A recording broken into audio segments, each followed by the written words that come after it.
পহেলা বৈশাখকে কেন্দ্র করে করুক, এই অশ্লীলতা আল্লাহ হারাম করেছেন।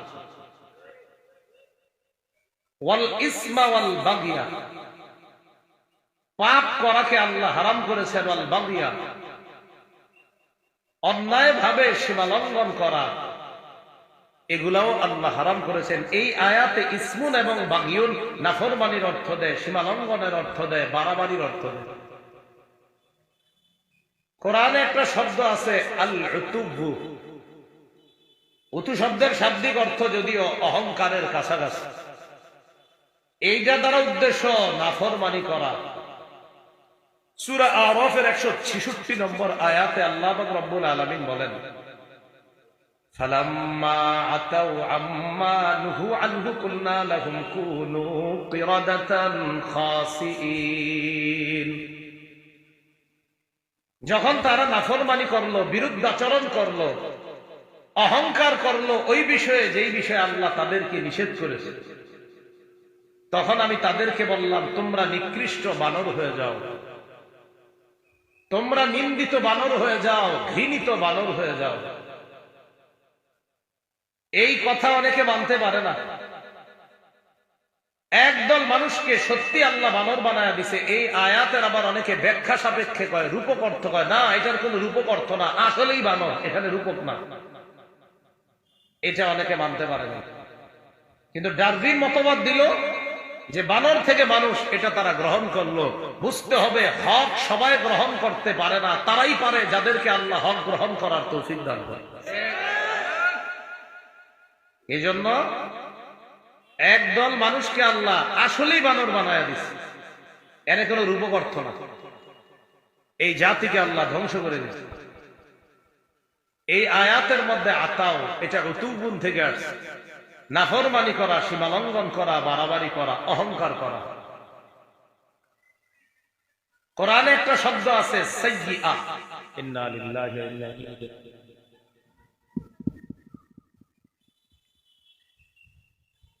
কয় আমরা সবাই ইস্তেগফার করি, আল্লাহ সহজ করে দিবে। আস্তাগফিরুল্লাহ, আস্তাগফিরুল্লাহ,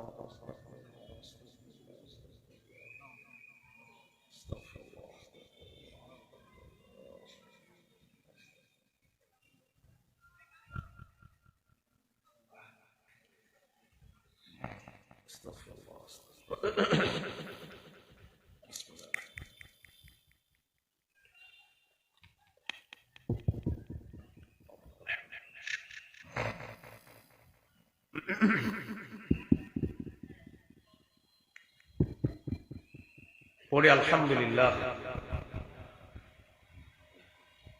কোরআনে একটা শব্দ আছে সাইয়্যিআহ। এই সাইয়্যিআহ অর্থ পাপ, মাসিয়া, নাফরমানি, গুনাহ। সূরা হুদের 114 নম্বর আয়াতে আল্লাহ পাক রব্বুল আলামিন বলেন, ইন্নাল হাসানাতি ইউযহিবনাস সাইয়্যিআত। আয়াতে সাইয়্যিআত শব্দটা সাইয়্যিআতুন একবচনের, এই বহুবচন হলো সাইয়্যিআত। নিশ্চয় আল্লাহ যারা পুণ্য করে, তো আল্লাহ বলেন ইন্নাল হাসানাত ইউযহিবনাস সাইয়্যিআত, যারা পুণ্য করে, ভালো কাজ করে, এই পুণ্য ইউযহিবনা দূর করে দেয়, আর সাইয়্যিআত পাপ সমূহকে মুছে দেয়, দূর করে দেয়। যদিও আয়াতের উদ্দেশ্য হলো এখানে ৫ ওয়াক্ত নামাজ, এই হাসানাত দ্বারা। কোরআনে শব্দ আছে খতিআ। খতিআ মানিও পাপ, গুনাহ, নাফরমানি। এখান থেকে খাতিউন, খাতিউনের বহুবচন খাতিউন। সূরা ইউসুফের ৯৭ নম্বর আয়াতে আল্লাহ বলেন, ক্বালু ইয়া আবানা আস্তাগফির লানা যুনুবানা ইন্না কুন্না খাতিইন। ইয়াকুব নবীর সন্তানরা, ইউসুফ নবীর ভাইয়েরা ইয়াকুব নবীকে বললেন, আব্বা আমরা ভুল হয়ে গেছে, ইস্তাগফির লানা, আমাদের জন্য ক্ষমা প্রার্থনা করেন, যুনুবানা, আমাদের পাপের জন্য, যেন আল্লাহ পাপ মাফ করে দেয়। ইন্না কুন্না খাতিইন, আব্বা আমরা অপরাধ করেছি, আমরা ভুল করেছি, আমরা পাপ করেছি, আমরা অন্যায় করেছি। কোরআনে একটা শব্দ আছে জামবুন। এই জামবুন মানেও পাপ, গুনাহ। সূরা আনকাবুতের 39-40 নম্বর আয়াতে আল্লাহ বলেন, ওয়া কারুনা ওয়া ফিরআউনা ওয়া হামান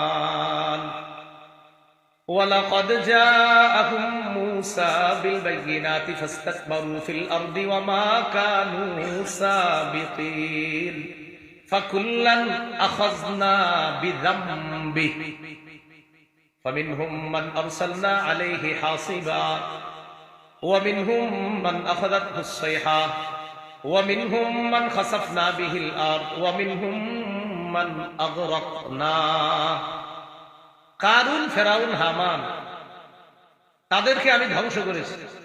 মুসা নবী তাদের কাছে নিদর্শন নিয়ে এসেছে, অবিশ্বাস করলো, অহংকার করলো। ফলে আমি আল্লাহ তাদের প্রত্যেককে তাদের পাপের কারণে, অপরাধের কারণে, জাম্বুন বিজাম্বি, পাপের কারণে, অপরাধের কারণে পাকড়াও করলাম। কারো উপরে পাথর বৃষ্টি পাঠাইলাম, কাউকে কঠিন আওয়াজ এসে পাকড়াও করলো, মহানাদ এসে পাকড়াও করলো, কাউকে জমিনের নিচে ধসিয়ে ধ্বংস করলাম, কাউকে পানির নিচে ডুবিয়ে ধ্বংস করলাম। কোরআনে একটা শব্দ আছে ফুসুক, আর একটা শব্দ আছে ইসয়ান।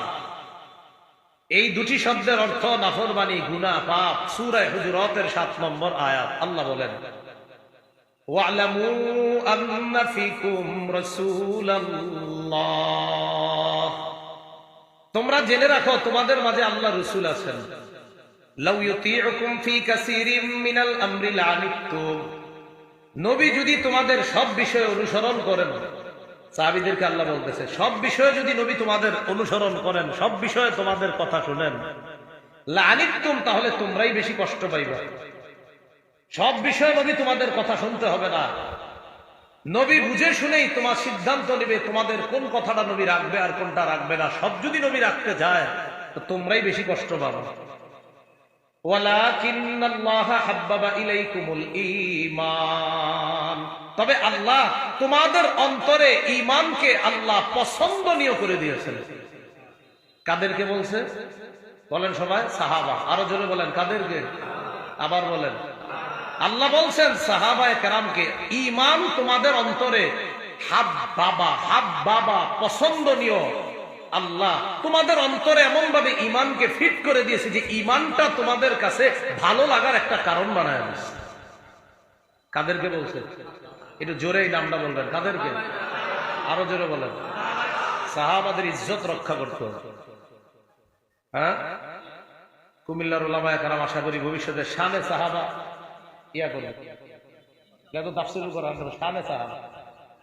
সাহাবায়ে কেরামের শান এটা রাখতে হবে। আল্লাহ বলছেন তোমাদের অন্তরে ঈমানকে পছন্দনীয় করে দিয়েছেন। দেখেন কি সুন্দর কথা, আল্লাহ ঈমান তোমাদের অন্তরে সাজায়া দিছে, সাজায়া দিছে। সাহাবীদেরকে বলছে ঈমান তোমাদের অন্তরে আল্লাহ সাজায়া দিছে। এরপরে কি করে দেখেন, ওয়াকাররাহা ইলাইকুমুল কুফরা ওয়াল ফুসুকা ওয়াল ইসয়ান তোমাদের নিকট কুফরি করা, পাপাচার করা, নাফরমানি করাটা আল্লাহ অপছন্দনীয় করে দিয়েছে। তাহলে ঈমান পছন্দনীয় করে দিয়েছে, ঈমান সাজায়া দিছে। আর কুফরি করা, পাপাচার করা, নাফরমানি করা তোমাদের কাছে আল্লাহ অপছন্দনীয় করে দিয়েছে। তাহলে আমরা কি শিখলাম? হুব পাপ, হুব হাওয়াও বা হুব এটার অর্থ পাপ, এটার অর্থ নাফরমানি। সাইয়্যিআ এটার অর্থ পাপ, নাফরমানি, গুনাহ। খাতিআ এটার অর্থ পাপ, নাফরমানি, গুনাহ। ফাসাদ এটার অর্থ পাপ, নাফরমানি, গুনাহ। উতুবুন এটার অর্থ পাপ, নাফরমানি, গুনাহ। ইসমুন বাগিয়ুন এগুলোর অর্থ পাপ, নাফরমানি, গুনাহ। জামবুন এটার অর্থ পাপ, নাফরমানি, গুনাহ। ফুসুক ইসয়ান এগুলোর অর্থ পাপ, নাফরমানি, গুনাহ। ছোট বড় সব ধরনের পাপ থেকে আল্লাহ আমাদেরকে হেফাজত করেন। এবার আল্লাহ পাক রব্বুল আলামিন কি বলে দেখেন, আল্লাহ বলেন ওয়াযারু যাহিরাল ইসমি ওয়া বাতিনা যারু ছেড়ে দাও, প্রকাশ্য গুনাহ, গোপন গুনাহ ছেড়ে দাও। সূরা আনামের 151 নম্বর আয়াতে বলেন ওয়ালা তাকরাবুল ফাওয়াহিশা মা যাহারা মিনহা ওয়া মা বাতান প্রকাশ্য অশ্লীলতা, গোপন অশ্লীলতার কাছেও যায় না। সূরা নিসার 131 নম্বর আয়াতে আল্লাহ বলেন, ইন তাজতানিবু কাবাইরা মা তুনহাউনা আন, যদি তোমরা কবিরা গুনাহ থেকে বাঁচো আমি আল্লাহ তোমাদের সগীরা গুনাহগুলো মাফ করে দেব। ছোট ছোট পাপ থেকেও বাঁচা। ক্বালা রাসূলুল্লাহ সাল্লাল্লাহু আলাইহি ওয়াসাল্লাম, ইয়াকুম ওয়া মুহাক্কিরাতিজ যুনুব, তোমাদের চোখে যে পাপগুলা ছোট মনে হয় এগুলা থেকেও তোমরা বাঁচো। আম্মাজান আয়েশা সিদ্দিকা রাদিয়াল্লাহু তাআলা আনহাকে রাসূল সাল্লাল্লাহু আলাইহি সাল্লাম বলেন, ইয়াকি ওয়া মুহাক্কিরাতিল আ'মাল ফাইন্না লাহা মিনাল্লাহি তালিবা। আয়েশা, যেই পাপ তোমার চোখে হালকা মনে হয়, ছোট মনে হয়, এই পাপ থেকেও বাঁচো। এই পাপ বাড়তে থাকলে কিয়ামতের ময়দানেও এই পাপ সম্পর্কে জিজ্ঞাসা করা হবে। আরবের এক কবির একটা কবিতা বলি, অনুবাদটা সবাই মিলে করব। আগে কবিতাটা শোনেন। লা তাহতিরান্না সাগীরাতান ইন্নাল জিবালা মিনাল হাসা। বলেন, তুমি সগীরা গুনাহকে তুচ্ছ মনে করো না, মনে রেখো বড় বড় পাহাড় ছোট ছোট পাথর দিয়ে তৈরি। বড় বড় পাহাড় ছোট ছোট পাথর দিয়ে তৈরি। তুমি ছোট গুনাহকে ছোট মনে করবা না, তুচ্ছ মনে করবা না। এই ছোট করতে করতে করতে করতে এক পর্যায়ে বড় হয়ে যাবে। এই জন্য ছোট ছোট পাথর দিয়ে বড় পাহাড় তৈরি হয়, ছোট ছোট গুনাহ দিয়ে বড় গুনাহ তৈরি হয়। তাই সগীরা গুনাহ থেকেও বাঁচা। আল্লাহ আমাদেরকে গুনাহ থেকে হেফাজত করেন। রাসূলুল্লাহ সাল্লাল্লাহু আলাইহি সাল্লাম মসজিদে আসছে, মনটা খারাপ। আবু হুরায়রা রাদিয়াল্লাহু তাআলা নবীজির বলতেছে, হুজুর সামিআতু মিনকা হাদিসান কাসীরান ফাআনসা, আমি আপনার থেকে অনেক হাদিস শুনি কিন্তু ভুলে যাই, মুখস্থ রাখতে পারি না। নবীজি বললেন, মুখস্থ রাখতে পারো না? কয় না। মনে করেন এটা একটা চাদর, গরমকালে তো রুমাল টুমাল নিয়ে আসি না আমরা, মনে করেন এটা একটা রুমাল বা চাদর। হ্যাঁ, এটা একটা চাদর। নবীজি বললেন, উবসুত রিদাআকা, তুমি তোমার চাদরটা বিছাও। সুবহানাল্লাহ। আবু হুরায়রা রাদিয়াল্লাহু তাআলা আনহু বলেন, ফাবাসাততুহু, আমি আমার চাদরটা বিছাইলাম। এইভাবে চাদর বিছিয়ে দেওয়ার পর নবীজি ফাগারাফা বিয়াদাইহি, দুই হাত দিয়া চাদরে কি যেন ঢাললেন, কিন্তু কিছুই নাই, হাতে কিছু নাই, এভাবে ঢালছে। সহিহ বুখারী 119 নম্বর বর্ণনা, এইভাবে ঢালছে কি যেন। নবীজি এবার বললেন, চাদরটা খেঁচাও, এবার বটো বটো। তো বট, নবীজি বললেন, এবার চাদরটা তোমার সাথে মিলাও। তো বুখারীতে আছে, দেখবেন, ফাজামামতুহু, জামামতুহুর নিচে বাইনা সাতরাইনে ছোট্ট করে লেখা আছে ইলা সাদরি, চাদরটা আমি আমার বুকের সাথে মিলাইলাম। বুকের সাথে মিলানোর পর আবু হুরায়রা বলেন, ফামা নাসিতু শাইআন বাদা, চাদর বুকের সাথে মিলানোর আগে নবীর যা শুনতাম ভুলে যাইতাম, চাদর বুকের সাথে মিলানোর পর এরপর থেকে আমার জীবনে আমি যা শুনি আর কখনো বলি না। এই জন্য উস্তাদদের সান্নিধ্যে বেশি থাকার অনেক লাভ আছে। কখন যে কি পাওয়া যাবেন আল্লাহ ভালো জানে। তো আবু হুরায়রা রাদিয়াল্লাহু তাআলা যখন নবী ঘোষণা করলেন, কে আছে আমার এই কথাগুলা শুনবা, নিজে আমল করবা অথবা অন্যকে শিখাইয়া দিবা, সাহাবী আবু হুরায়রা বললেন, আমি আছি। এবার আবু হুরায়রা রাদিয়াল্লাহু তাআলা আনহু বলেন, ফাআখাযা বিয়াদি, নবী আমার হাত ধরছে। একজন নবী তার সাহাবীর হাত এইভাবে ধরা, কতটা মায়া, কতটা মোহাব্বত। বলতেছে, আমার হাত নবীজি ধরছে এভাবে। ধরার পর বাবা সন্তানকে যেমন শিখায় কত সুন্দর করে করে, আল্লাহ রাসূল তার ছাত্র আবু হুরায়রাকে হাত ধইরা আদ্দা খামসা, গনে গনে 5টা জিনিস শিখাই দিতেছে। আবু হুরায়রা, এমন এমন করবা, এটা করবা, ওটা করবা না, এইভাবে কেমন যেন একজন শিশুকে যেইভাবে শিখায়, এইভাবে নবী তার বিখ্যাত সাহাবী এবং বিখ্যাত ছাত্র, হাদিসের ছাত্র আবু হুরায়রা রাদিয়াল্লাহু তাআলা আনহু হাত ধরে গনে গনে 5টা গুরুত্বপূর্ণ কথা শিখাই দিয়েছে। নবীজি বললেন, 1 নাম্বার, ইত্তাকিল মাহারিমা তাকুন আবাদান নাস। আবু হুরায়রা, হারাম জিনিস থেকে বাঁচবা, হারাম কথা, কর্ম, কাজ, হারাম মজলিস, এগুলা থেকে বাঁচবা। হারাম কথা বলবো না, হারাম কথা শুনবো না, হারাম মজলিসে বসবো না। হারামের আলোচনা যে মজলিসে হয়, যারা শুধু হারাম কাজ কর্ম গান বাদ্য, সেখানেও আমরা যাব না ইনশাআল্লাহ। 1 নাম্বার হারাম থেকে বাঁচো। তো এই হারাম দ্বারা কথা, কর্ম, কাজ, পোশাক, খাদ্য যত হারাম, এগুলা থেকে বাঁচো। কি হবে? নবীজি বললেন, তাকুন আবাদান নাস, তুমি এই পৃথিবীর মানুষের মাঝে সবচেয়ে শ্রেষ্ঠ আবেদ, আল্লাহর শ্রেষ্ঠ ওলি হয়ে যাবে।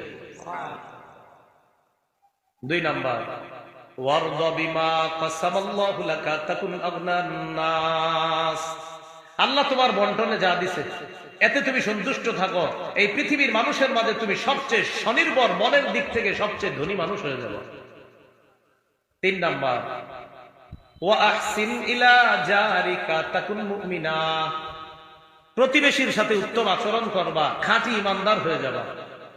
4 নাম্বার, ওয়া আহিব্বা লিন্নাস মা তুহিব্বু লিনাফসিকা তাকুন মুসলিমা, তুমি নিজের জন্য যা পছন্দ করো, মানুষের জন্য এটা পছন্দ করবা, খাঁটি মুসলমান হয়ে যাবা। 5 নাম্বার, 5 নাম্বারটা অনুবাদটা সবাই করবো মিলেমিশে। ওয়ালা তুকসিরিদ দিহকা, বলেন বেশি হাসবা না। 5 নাম্বারটা কি? বেশি হাসবে না। ফাইন্না কাসরাতাদ দিহকি তুমিতুল কলবা, বলেন কেন না অধিক পরিমাণে হাসি, বেশি হাসা অন্তরকে মৃত বানিয়ে দেয়। তাহলে বলেন তো, অন্তর মৃত বানিয়ে দেয় কি কাজ করলে? বেশি হাসলে কি ক্ষতি? অন্তর মৃত হবে। এই 5টার মধ্যে 1 নাম্বার, হারাম কথা, কর্ম, কাজ, পোশাক, খাদ্য থেকে বাঁচো, খাঁটি ইবাদত, তুমি শ্রেষ্ঠ ইবাদত গুজার হবা, আল্লাহর শ্রেষ্ঠ ওলি হয়ে যাবা। আল্লাহ আমাদের সকলকে ছোট বড় সব ধরনের পাপ ছেড়ে দিয়ে আমরা যেন আল্লাহর ওলির খাতায় নামটা লেখাতে পারি, আল্লাহ তৌফিক দান করেন। এবার আসি পাপ ছেড়ে দেওয়ার উপায়। আমাদের আজকে বলছিলাম আলোচ্য বিষয় 2টা দাঁড়াইছে। প্রথম অংশ পাপ, দ্বিতীয় অংশ পাপ ছেড়ে দেওয়ার উপায়। এ হলো দ্বিতীয় অংশ, মানে শেষ অংশ। পাপ ছেড়ে দেওয়ার 15টি উপায় আপনাদের সামনে আলোচনা করব। কয়টি? যদিও 70টার বেশি আছে উপায়, আজকে 15টা শুনেন। 1 নাম্বার উপায় তওবা করা, বলেন খালেস তওবা, খাঁটি তওবা। এই তওবাকে বলা হয়, বলেন এই তওবাকে বলা হয় তাওবাতুন নাসুহা। তাহলে এই তওবাটাকে কি বলা হয়? তওবায়ে নাসুহা। তো 1 নাম্বার খাঁটি তওবা করা, খালেস তওবা করা। সূরা তাহরিমের 8 নম্বর আয়াতে আল্লাহ বলেন, ইয়া আইয়ুহাল্লাযীনা আমানু তুবু ইলাল্লাহি তাওবাতান নাসুহা, হে ঈমানদারগণ তোমরা আল্লাহর কাছে তওবা করো, খাঁটি তওবা। আসা রাব্বুকুম আইয়ুকাফিরা আনকুম সাইয়্যাতিকুম, আশা করা যায় তোমাদের রব তোমাদের সমস্ত পাপগুলো ক্ষমা করে দিবেন। ওয়া ইউদখিলাকুম জান্নাত, তোমাদেরকে জান্নাতে প্রবেশ করাবেন। ইবনে মাজার বর্ণনা 4250 নম্বর হাদিস। আল্লাহ রাসূলুল্লাহ সাল্লাল্লাহু আলাইহি ওয়াসাল্লাম, আত-তাইবু মিনাজ যামবি কামান লা যামবা লাহ, গুনাহ থেকে যে ব্যক্তি তওবা করে সে কেমন যেন এমন হয়ে যায় তার কোনো গুনাহই নাই। যে ব্যক্তি গুনাহ থেকে তওবা করে সে এমন হয়ে যায় যেন তার গুনাহ নাই। ইবনে মাজার 4251 নম্বর হাদিস। قال رسول الله صلى الله عليه وسلم كل بني آدم خطاء وخير الخطائين التوابون। রাসূলুল্লাহ সাল্লাল্লাহু আলাইহি সাল্লাম বলেন, সমস্ত আদম সন্তান পাপী, এই পাপীদের মধ্যে তারাই দামি, তারাই শ্রেষ্ঠ যারা তওবাকারী। আদম সন্তান পাপ করবে, এই পাপ করে যারা, তাদের মাঝে তারা দামি, তারা শ্রেষ্ঠ যারা পাপ করার পর তওবা করে। বাদশা হারুনুর রশিদ কাবা ঘরের পাশে দাঁড়ায় বলতেন, আল্লাহুম্মা আনা আনা ওয়া আনতা আনতা। নফাতুল আরবে আছে ঘটনাটা, দেখবেন না? আল্লাহুম্মা আনা আনা ওয়া আনতা আনতা, বাচ্চা হারুন রশিদ বলতেন আল্লাহ আমি তুমি তুমি, কানতেন, প্রচুর কানতেন, আর বলতেন আল্লাহ আমি তুমি তুমি। মানে কি? মানে হলো আল্লাহ আউয়াদু বিয-যামবি ওয়া আনতাল আউয়াদু বিল মাগফিরা, আল্লাহ আমি তো বারবার গুনাহ করি আর তুমি কত মহান, বারবার মাফ করে দাও। তাহলে গুনাহ থেকে তওবা করব, পাপ থেকে তওবা করব। আদম সন্তানের মধ্যে তারা দামি যারা পাপ থেকে তওবা করে। আল্লাহ আমাদের সকলকে বেশি থেকে বেশি তওবা করার তৌফিক দান করেন। আপনি যদি মনে করেন হুজুর আমার একটা গুনাহও নাই, তাও পড়বেন আস্তাগফিরুল্লাহ ওয়া আতুবু ইলাইহি, তাও আপনি তওবা করবেন। যদি মনে করেন যে আমার একটা গুনাহও নাই, তাও তওবা করবেন। এটাই শিক্ষা আমাদের জন্য। আমাদের নবীর আগে পরে কোনো গুনাহ নাই, আমাদের নবীও 100 বার, কোন বর্ণনায় 70 বার ইস্তেগফার এবং তওবা করতেন আল্লাহর দরবারে। ইবনে মাজাহ 4253 নম্বর হাদিস, قال رسول الله صلى الله عليه وسلم ان الله لا يقبل توبه العبد ما لم يغرغر, আল্লাহ বান্দার তওবা ততক্ষণ কবুল করেন যতক্ষণ তার প্রাণ কণ্ঠাগত না হবে। যতক্ষণ তার প্রাণ কণ্ঠাগত না হবে, মানে প্রাণটা বের হবে হবে, এখানে আসতেছে কণ্ঠনালী, এই পর্যন্ত আসার আগ পর্যন্ত তার তওবা কবুল করে। তো আপনারা তো অনেকে শিওর যে হুজুর আমার এখানে আসলে এরপরে তওবা করুন, কারণ আপনি তো জানেন অমুক দিন আপনার আসবে, এরপরে তওবা করবেন নাকি? বিষয়টা এমন না। বিষয়টা তওবার গুরুত্ব রাসূল বুঝাইতেছে যে এই পর্যন্ত কণ্ঠাগত হওয়ার আগেও যদি কেউ তওবা করার সুযোগ পায় আর তওবা করে, তার তওবা কবুল হয়ে যাবে। কিন্তু আমি আপনি তো জানি না কখন আমাদের প্রাণটা এখানে আসবে, তাই এখনই এই মুহূর্তে মনে মনে সবাই তওবা করে নেব। তিরমিজির বর্ণনা 3538 নম্বর হাদিস। এই হাদিসের মধ্যে আসছে قال رسول الله صلى الله عليه وسلم لله أفرح بتوبة أحدكم من أحدكم بضالته إذا وجدها। তিরমিজিতে হাদিসটা শর্টে আছে, মুসলিমের হাদিসটা এই বড়। তো মুসলিমের লম্বা অংশ, হাদিসটা একটু সহজে শুনেন। এক ব্যক্তি সফরে বের হয়েছে, সফরে তার সাথে বাহন আছে, বাহনের মধ্যে তার খানা পানি আছে, সফরের পাথেও আছে, টাকা পয়সা যা দরকার। তো ওই যুগের টাকা পয়সা যা বুঝায় তা আছে তার সাথে, অর্থাৎ সফরে যাইতে তার খরচাদির জন্য স্বর্ণ রূপা দিনার দিরহাম যা দরকার তা আছে তার কাছে। বের হওয়ার পর এক জায়গায় গেছে, যাওয়ার পর হঠাৎ ক্লান্তি আসছে তার, শরীর ক্লান্ত হওয়ার পর এক জায়গায় বসছে, বসার পর তার চোখে হঠাৎ ঘুম আসছে, ঘুমায় গেছে। ঘুম থেকে উঠছে, ওঠার পর দেখে তার বাহন নাই, তার খানা নাই, তার পানি নাই, কিচ্ছু নাই, সব শেষ। টেনশনে বইরা গেছে, কি করবো? বাসায় ফিরে যাবো না, বাসায় ফিরে গেলেও মারা যাবো, তাহলে যেখানে যাবো সেখানে রওনা করবো না, সেখানে গেলেও মারা যাবো, কারণ আমার তো সফরের পাথেও নাই। বাহন না থাক, খানা বিরাট থাকলেও হইতো একটা, কিন্তু খানা পানিও তো নাই আমার কাছে। তো কি করছে, উনি নিয়ত করে ফেলছে, যাক মরণ আসলে এখানেই হবে, বসে থাকি। তো সেখানে বসে রয়েছে, উনি মারা যাবে, ওই জায়গায় অপেক্ষা করতেছে, খানা পানির অভাবে একসময় মারা যাবে। তো অপেক্ষা করতে করতে আবার ঘুমায় গেছে। ঘুম থেকে আবার হঠাৎ উঠা থেকে তার বাহন, তার খানা পানি উপস্থিত হয়ে গেছে। হাদিসে আসছে ওই লোকটা বিশিদ্দাতিল ফারহি আসছে, বিশিদ্দাতিল ফারহি, খুশির অতিশয্যে। এটা হলো সুন্দর বাংলা। আমাদের কুমিল্লার ভাষায় যদি বলি খুশির খেলায়, সুন্দর বাংলা হলো বিশিদ্দাতিল ফারহি। তো যেহেতু আমরা এখন কুমিল্লা আলোচনাটা চলতেছে, আমরা এটা বলি খুশির ঠেলায়। তো উনি খুশির ঠেলায় বলে ফেলতেছে, আল্লাহুম্মা আনতা আবদি ওয়া আনা রাব্বুক, আল্লাহ তুমি হলো আমার গোলাম, আমি তোমার রব। বুঝেন না? হ্যাঁ, আল্লাহ তুমি আমার বান্দা, আমি তোমার রব। এর কিন্তু মাথা ঠিক নাই যে কি কইছে। আসলে উনি বুঝাইতে গেছে আল্লাহ আপনি আমার রব আর আমি আপনার বান্দা, কিন্তু খুশির কারণে মুখ দিয়ে বইলা ফেলতেছে আল্লাহ আপনি আমার বান্দা, আমি আপনার রব। আসলে কিন্তু ওটা ওর মনের কথা না, এটা মুখ দিয়ে যে বলছে হে জানেও না। তো রাসূল বলেন এত খুশি হইছে যে মুখ দিয়ে যে আল্লাহরে বইলা ফেলছে আল্লাহ আপনি বান্দা আমি রব, এটা বেচারা বুঝতে পারে নাই। তাহলে বলো কি খুশি হইছে? নবী বলেন লাল্লাহু আফরাহু বিতাওবাতি আহাদিকুম বিন আহাদিকুম বিদাল্লাতিহি ইযা ওয়াজাদাহা। তোমাদের কেউ হারিয়ে যাওয়া ওট ফিরে পাওয়ার পর, হারিয়ে যাওয়া বাহন ফিরে পাওয়ার পর সে যেই পরিমাণ খুশি হয়, আর খুশির কারণে মুখ দিয়ে কি বলে এটাও তার মনে নাই, তাহলে বলো কি খুশি হয়?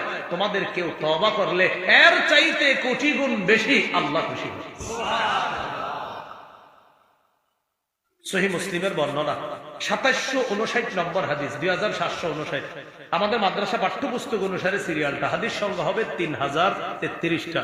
যদিও মাক্তাবা ইসলামিয়া এখন আবার মুসলিমের তাকরার সহ হাদিসের রকম করছে। আমি যেটা বলছি আমাদের মাদ্রাসাগুলো পুরাতন নুসখা।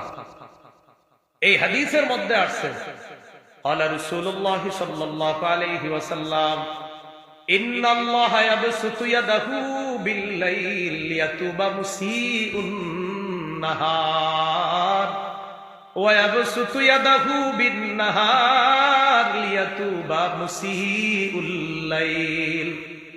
আল্লাহ তার ক্ষমার হাতকে রাতের বেলা প্রসারিত করে, দিনে যারা গুনাহ করে তওবা করে তাদেরকে ক্ষমা করে দেয়, রাতে যারা গুনাহ করে তওবা করে তাদেরকে আল্লাহ দিনের বেলা ক্ষমা করে দেয়। আল্লাহ রাতে ক্ষমার হাত প্রসারিত করে রাখে, দিনের গুনাহকারীরা রাতে রবের কাছে তওবা করবে, আল্লাহ মাফ করেন, আল্লাহ মাফ করেন, রব মাফ করে। আর রাতের গুনাহকারীরা দিনের বেলা বলবে আল্লাহ মাফ করেন, আল্লাহ মাফ করেন। রব কয় ক্ষমার হাত তো প্রসারিত করেই রাখছি, তুমি ক্ষমা চাও আর আমি মাফ করি, তুমি ক্ষমা চাও আর আমি মাফ করি। গুনাহ মাফের কয়টা উপায় জানবো আমরা? 15টা। কয়টা শুনলো? একটা, তওবা। 1 নাম্বার তওবা করা। তওবার জন্য 4টি শর্ত। বলেন কয়টি? মুহাদ্দিসিনে কেরাম লিখেছেন 3টি। তো মুহাদ্দিসিনে কেরামের এই 3টার পাশাপাশি ফকিহগণ তারা আরো আরেকটি বাড়িয়েছেন। 3টি শর্ত হলো, 1 নাম্বার গুনাহের ব্যাপারে অনুতপ্ত হওয়া, আমি যে গুনাহ করছি এটার উপর অনুতপ্ত হওয়া। ইবনে মাজাহ 4252 নম্বর হাদিসে আছে আন-নাদামু আত-তাওবা, অনুতপ্ত হওয়াটাই তওবা, অনুতপ্ত হওয়াটাই তওবা। আপনি মনে মনে আহা কি করলাম আমি, মনে কাজটা ঠিক করি, এই যে অনুতপ্ত হলেন, রাসূল বলেন এটাই তওবা। তাহলে 1 নাম্বার গুনার ব্যাপারে অনুতপ্ত হওয়া। 2 নাম্বার গুনাহ থেকে ফিরে আসা, গুনাহ থেকে ফিরে আসা, একটা অনুতপ্ত হবেন, 2 ফিরে আসা। 3 নাম্বার প্রতিজ্ঞা করা, আমি ভবিষ্যতে আর এটা করব না। তাহলে সুন্দরভাবে আরো বোঝা যায়। এইভাবে বলতে পারেন গুনাহ ছেড়ে দেওয়া, গুনার উপর তওবা করা, অনুতপ্ত হওয়া, গুনাহ ছেড়ে দেওয়া, অনুতপ্ত হওয়া। আরেকটা হলো আমি প্রতিজ্ঞা করা, ভবিষ্যতে এটি আর করব না। তাহলে গুনাহটা ছেড়ে দিলাম, 2 অনুতপ্ত হলাম, 3 প্রতিজ্ঞা করলাম আর এই গুনাহটি করব না।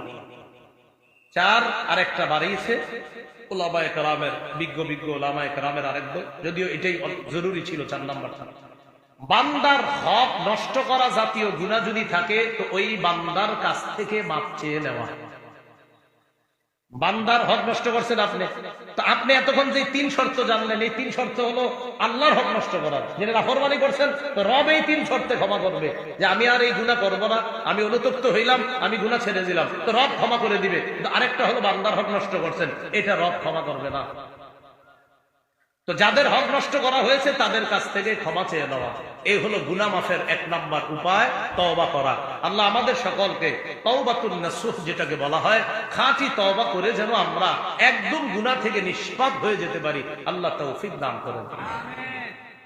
2 নাম্বার বেশি বেশি ইস্তেগফার পড়া। একটু বলি আমরা আস্তাগফিরুল্লাহ, আস্তাগফিরুল্লাহ।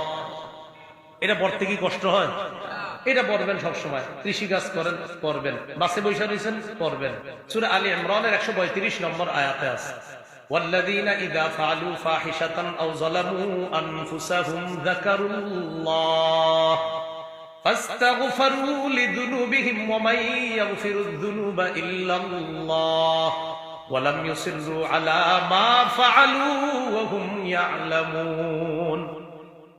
যারা গুনাহ করে, অশ্লীল কাজ করে, অথবা নিজেদের উপর জুলুম করে, তখন আল্লাহরে স্মরণ করে, ইন্না লিল্লাহ, আমি কি করলাম, কাজটা ঠিক করি নাই, আল্লাহরে স্মরণ করে।